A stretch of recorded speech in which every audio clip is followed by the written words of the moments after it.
asalaamaaleykum mbokki internetu Lambaye Info TV tey ñu ngi dalal suñu gan monsieur Abdou Lahad Diop président Jaune Douze bu Lambaye ñu gën ko xam ci Abo Diop monsieur Abo Diop ñu ngi lay nuyu. waaw Faa maa ngi lay fay maa ngi nuyu waa Lambaye yëpp donc di nuyu population Lambaye bi yëpp tamit yaakaar naa di nuyu aussi kilifa diine yi ak kilifa aada yëpp yi nga xam ne ñoo nekk si Lambaye. donc kilifa diine yi bu ñu jëlee nuyoo bi teg ko ci ñi nga xam ne ñoo fi teewal Cheikh Aliou Diouf Lambaye ak Cheikh Babacar Ndiaye Thiargane yaakaar naa ne dañ ko jotaleel ñëpp kilifa aada yeeg tamit ñëpp ñi nga xam ne ay autorité locale lañ wala ay autorité administrative te nekk ci commune Lambaye ñu ngi leen di nuyu bu baax a baax ñoo ngi nuyu tamit bu baax auditeur ak auditrice Lambaye Info TV. waaw monsieur Abo Diop actuel ñi ngi nekk ci période boo xamante ne ni ay match nawetaan lañ ci war a amal ñu bëgg noonu xam nan ngay dundee préparation match yi nii di ñëw. waaw loolu bala ñu cee jàll tuuti dañuy am tuuti ay cant ak gërëm yoo xamante ne bii dinañ ko jagleel ASC yi nga xamante ne bii ñoo nekk ci commune bi lu mel ni seen président yi ak capitaine yi ak coach yi parce que gis nañ benn accompagnement boo xamante ne bii ak benn volonté ak benn engagement boo xam ne def nañ ko ci. donc ñoom mënuñu dul sant leen bu baax a baax gërëm leen donc di leen ñaanal tamit li nga xamante ne bii moom lañ bëgg ci activités yi suñ borom aussi may leen lu gën a koy suñ jot. donc pour ce qui concerne organisation bi nag mën nañ aussi rappeler tuuti ci organisation bi nga xam ne moom lañ defoon daaw parce que daaw tamit organiser woon nañ les activités comme niñ ko organiser woon ak ren ne mën nañ yenn stratégie yoo xam ne aussi moom lañ tegoon pour que les activités passent defoon nañ ay journée de formation à Lambaye. pour permettre jeunes yi surtout les secrétaires ak les capitaines de chaque ASC ñu am ce qu'on appelle aperçu ci les règlements généraux de l'ONCAV ak les lois de jeu donc defoon nañ journée de 48 heures à Lambaye yaakaar naa tamit jeunes yu bari bénéficié wu nañ ci ba mënoon am bu baax ci li nga xamante ni bii moo tënk ay charte wala règlement yi nga xam ne mooy doxal nawetaan ba yaakaar naa daaw defoon nañ ne agir na lu baax ci réussite nawetaan yi nga xam ne moom lañ organisé woon ren tamit même chose dañoo tegaat le même plan ji ma aussi fexe ba ASC yi bari tamit ñu bénéficier waat ci loolu pour mën a xam bu baax nan la ñuy gérer nawetaan nan la ñuy xamee sart yi nga xam ne aussi moo tënk nawetaan nan la ñuy def ba nga xamante ni bii bon lu bëri daana ci am ñu fexe mu soppeeku incha allah. macha allah monsieur Abo Diop mais aussi ñuy wax ci daaw gisoon nañ que ni 8 ASC nga amoon mais ren dañoo remarqué benn augmentation ci nombre d'ASC yi nga amoon lan nga ñu mën a wax ci loolu. waaw boo gisee maanaam forte demande bi ñu defee demande forte demande bi nga xamante ni moom la ASC defoon pour participer ren ci nawetaan ñun dañ ko répercuté woon directement ci peut-être réussite bi nga xam ne moom lañ defoon daaw ndax daaw yàlla dogaloon na ñu organiser woon nawetaan yi. d'ailleurs nag metti woon na amoon na tamit quelques incidents mais par la suite daal maanaam egg na si jàmm donc daanañ def nañ ci aussi loo xamante ni bii maanaam gëj na fee am quoi bu nee ne bu fi masee am tamit donc kon yaakaar naa ne tamit organisation bi ñu ko tegoon ak programme bi ak ni nga xam ne moom lañ ko doon doxal ak équipe bi ñu ko àndaloon yaakaar naa mu motivé woon ren ba tax ASC yi ñu amoon ñu am ren double bi parce que bi ñu commencé le 1er juin pour envoyer les premiers messages yotoon nañ benn réponse boo xamante ni bii ñun dañ doon poser même la question est-ce que lii dinañ ko mën a organiser parce que journée yi am na nu muy doy bare ak ni ñuy profité pour ouverture école bi ak ASC yu bari nga xam ne dañoo am étudiants yu war a ñibbi Saint-Louis ñi ñibbi Ziguinchor ñi war a dem Dakar pour defi examen de rattrapage octobre bi dañ ci daan jouer le rôle ba nga xamante ni bii dañ daan jiima économiser temps bi ba loolu du leen mën a gàllankoor mais gis nañ ne bi ñu defee demande boobu ASC yi wuyu si woon dañoo bari woon ba nga xamante ni bii du di mais à Lambaye dafa am par exemple bu ñëwee ba tabaski ASC yi bari dañuy organiser ay tournois yu ñuy def ci seen dëkk yi di def ay tournois ay 72 heures affaire yooyu noonu souvent ASC yu bari mooy nekk seen première étape ñu mën a def le pas pour ñëw nawetaan am na ci ñoo xam ne bu ñu amee yenn erreur yu ñu fay corriger wala dara seen décision nawetaan dañuy désister pour ñëw nawetaan wala buñ jëlee benn ambition pour ñëw nawetaan après foofu genre diagnostic lay doon quoi diagnostic pour xool seen bopp xool est-ce que booy yi yor am nañ talent pour war a mën a yéeg ci kaw dem football di nawetaan wala affaire yooyu noonu léegi nag objectif yañ fay fixé ak programme yañ fay def ci seen tournoi yi souvent buñ ko amul nañ ko bëgg après dañuy obligé ñu recaler seen ASC pour xaar ba déwén donc looloo tax nombre bi mel noonu. mais monsieur Abo Diop suñu waxee nawetaan wax violence ñu gis que ni daaw sa première année nga nekkoon président jaune 12 bu Lambaye bi nga dundee woon match yi ak violence bi nga xamante ne nii dañ koy faral di gis ci match nawetaan bi sécurité bi dina doy wala. waaw nawetaan nag moom souvent bu ñu ko waxee dañuy tudd violence parce que dafa nekk milieu boo xam ne ni jeunes yi ñoo fiy tase du ay paa ñoo fay tase du ay maire ñoo fi tase dafa nekk milieu boo xam ne jeunes yi ñoo fay tase donc jeunes yi nag buñ tasee fu ñuy tase lu bëri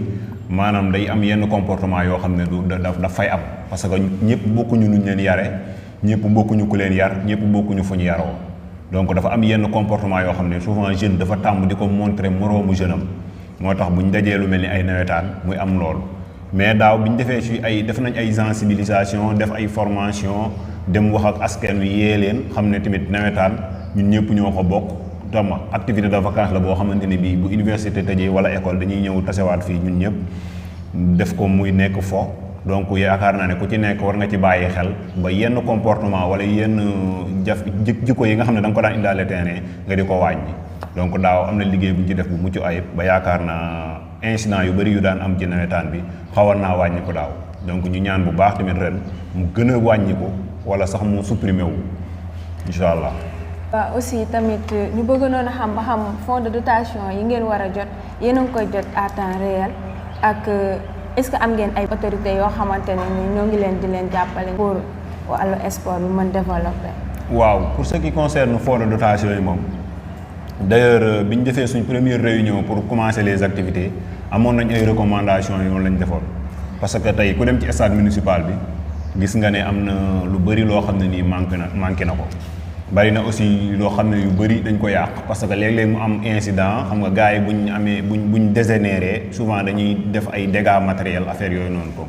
donc ku fa dem boo gisee di nga dem xam ne camp yi maanaam camp yu yàgg ya nga xam ne moom lañ fa daan footballé ba tey moo fa nekk donc camp yi actuellement dafay commencé di funux ci suuf di commencé di suuf si di ko lekk muy commencé di wàññeeku ak porte yi nga xamante ne bii aussi moom lañ doon tëjee stade bi souvent léeg-léeg benn ASC day désengagé wu après gars yi kase ko woon loolu donc bokkoon na ci recommandation yi nga xam ne aussi moom lañ def recommandation yi dañ ko defoon ci ñaari étape dafa am recommandation à long terme dem am recommandation à court terme recommandation à long terme mooy li nga xam ne mën nañ ko def immédiatement maanaam mën nañ recommandation yoo xam ne mën nañ ko def ci par exemple au cours wala pendant wala après les nawetaan donc recommandation yi nag réfection porte yi ci la bokkoon réfection camp yi tamit ci la bokkoon achat aussi ay filet ak ay ballon yooyu tamit ci la bokkoon wala d'autres matériel sport boo xamante ne bii day appuyé wu ci nawetaan demandé woon nañ tamit à ce que ñu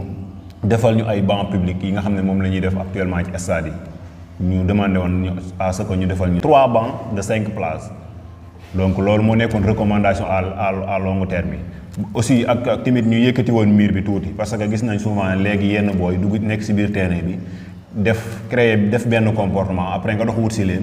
ñoom ñu daw sauter mur bi mais bu ñu yëkkati woon mur bi ba mu am benn hauteur bi souvent ku nekk ci biir léeg-léeg di nga créer ne boo defee dara foo war a mën a jaar wala foo mën a jaar ba rëcc donc loolu tamit bokkoon na ci recommandation à court terme yi recommandation à long terme yi tamit bokkoon na ci lu mel ni grille de protection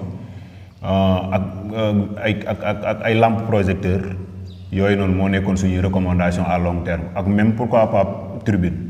donc loolu avec le temps ñu ngi si doon liggéey aussi ak équipe municipale bi nga xam ne moo fi nekk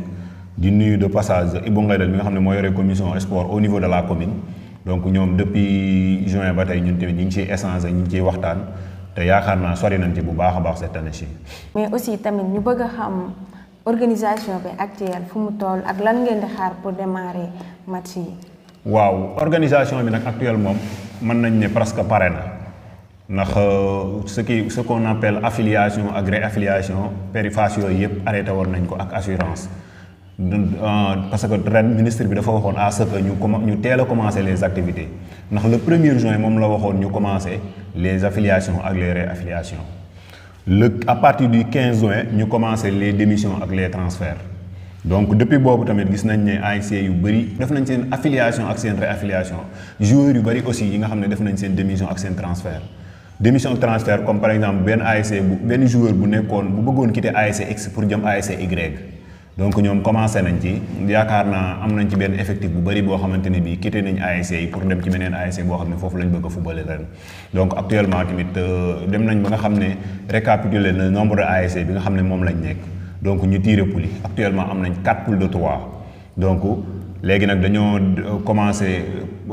procédure bi ñuy wax enroulement des licences donc à ce que ñu ngi permettre ASC yëpp donc ñu mën a dem wutal seen joueurs yi ay licence bu fekkee ASC boo xamante ne bii tamit say joueurs amoon nañ licence daaw nga defal leen renouvellement bu dee licence yu bees nga wutal leen li ñuy wax délivrance donc actuellement ASC yi ñu ngi ci donc ñoom la ñuy toog di leen déglu su fekkee ne ñoom seen procédure licence yi dépôt licence yi gaaw na après dinañ fixé incha allah jour bi nga xam ne moom lañ bëgg a commencer les activités. waaw donc monsieur Abo Diop macha allah kàddu yi rafet na ñu ngi lay jaajëfal tamit mais aussi dañu am benn question bu ñu la bëgg a laajte comme mairie bu Lambaye bi actuel ak nouveau maire bu fi nekk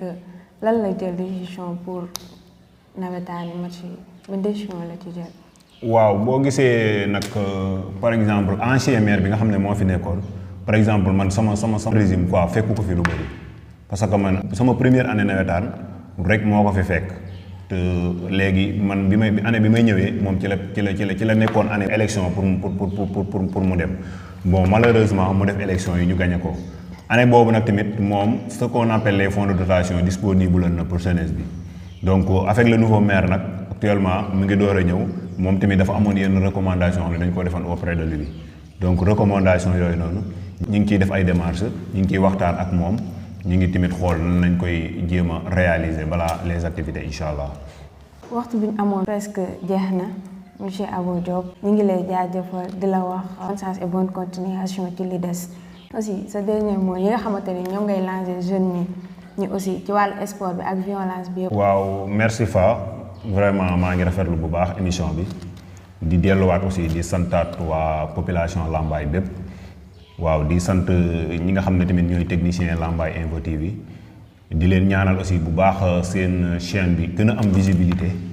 ngeen gën a mën a dem ci kanam ba nga xam ne lépp loo xam ne séntu ngeen ko ci suñ borom may leen lu gën a kawe seen jorto donc dellusiwaat aussi di lancer waat message rek ci jeunes yi di waxaat bu baax aussi Lambaye gi nga xam ne moom lañ bokk di leen soññaat di leen ñaaxaat aussi ñu gën a góorgóorlu bu baax te xam ne comme yàlla dafa dogal mu nekk dëkk boo xam ne ñoo bokk menn maam donc am na ci lenn loo xam ne xaju fi te nawetaan boo gisee temps bu gàtt la te dañuy ñëw rek pour daje terrain fo donc ku nekk ñëw jàppe ko sa yëfi bopp man à chaque fois damay wax que ne nawetaan Lambaye amul problème